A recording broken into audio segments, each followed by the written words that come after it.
CMR shopping mall మన height Nagar లో భాగ్యలతా కమాన్ పక్కన ఫిబ్రవరి 29న ప్రముఖ సినీ తారలచే గొప్ప ప్రారంభం.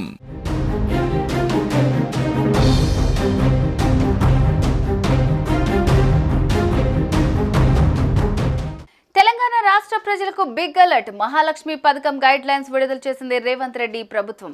మహిళల ఆరోగ్యం కాపాడుతూ పొగబారి నుంచి మహిళలను విముక్తి కల్పించడం మహాలక్ష్మి పథకం ముఖ్య ఉద్దేశమని ప్రభుత్వం స్పష్టం చేసింది.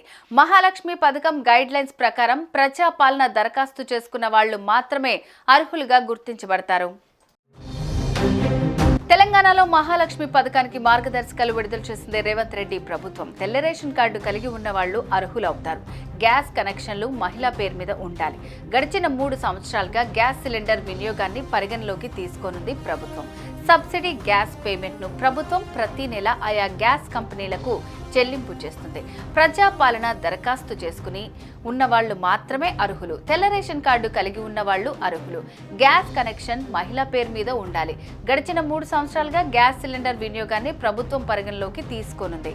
సబ్సిడీ గ్యాస్ పేమెంట్ ను ప్రభుత్వం ప్రతి నెల ఆయా గ్యాస్ కంపెనీలకు చెల్లింపు చేయనుంది. రాష్ట్రంలో 90 లక్షల రేషన్ కార్డులు ఉన్నాయి. ఇందులో 40 లక్షల మంది మాత్రమే సబ్సిడీ గ్యాస్ 500 గ్యాస్ సిలిండర్ కోసం దరఖాస్తు చేసుకున్నారు. మిగతా వారు దరఖాస్తు చేసుకోలేదు. దీంతో వీళ్లంతా ప్రస్తుతం సబ్సిడీకి దూరం కానున్నారు. కొందరు దరఖాస్తుల్లో సబ్సిడీ విద్యుత్ గ్యాస్ ఆప్షన్ ఎంచుకోలేదు.